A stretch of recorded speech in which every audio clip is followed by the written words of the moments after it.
Oh, hello. I'm still Gabe. Welcome back to the Prime's Archives. It's just another normal day down here. Just waiting to take my lunch break. Anytime now. Yep. Oh, alright, you're here. You came down for something. You want what? Look, Alright, so here's the deal. The Suppression Circle is not something we can talk about. Not officially, anyway. That is too sensitive a topic, and I certainly don't have access to any records about it. Nobody has authorized any sort of declassification for the Suppression Circle. I do know why you came to me, but there's nothing I can help you with there. If you really want information, I can tell you what I've heard about it, but nothing official or technical. The Suppression Circle is one of the Prime's oldest projects. Reportedly, the project began after Archmage Sinoth was broken, but rumors say that the General had drawn up very rough prototypes before that. The project was designed to drain a target's magic without causing them harm, while also preventing them from restoring their magical power.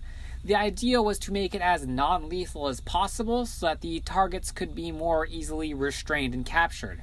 Rumor has it that the development of the Suppression Circle required a raid on one of Retribution's labs, although none of the upper-level officers are willing to confirm that story for us.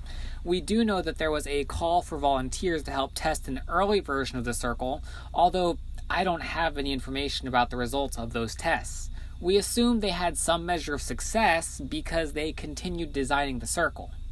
One of the many flaws with the initial Circle was that it had to be designed to affect a single type of magic, and that the Circle had to be drawn and primed a long time before it could be used, severely limiting its use.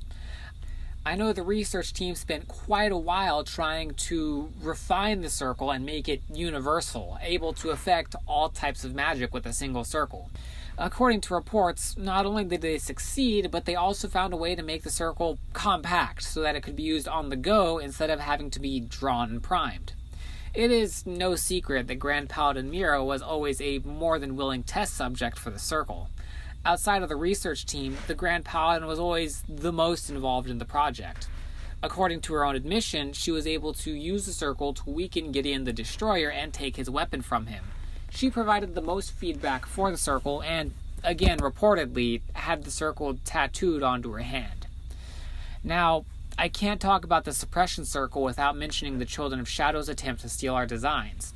For whatever reason they had, I am not privy to the Children's secrets, they needed to use our Suppression Circle.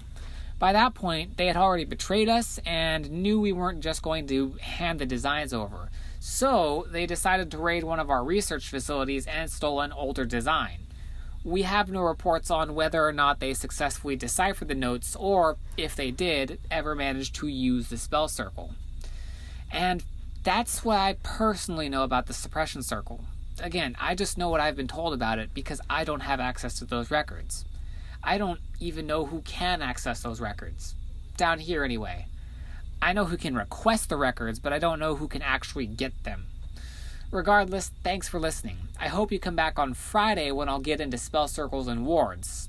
Or maybe I'll be back on Saturday because this one is a bit complicated. Whatever happens, I hope to see you then. Hi, I'm Gabe, and it took me a lot longer than it should have to record this in Slate. If you enjoyed the video, please consider liking and subscribing so you don't miss the next one. If you want more content from me, consider following me on Twitter, where eventually I'll tweet some more. If you want to learn more about anything I'm talking about or catch some details I missed, consider buying my books. Links are in the description below.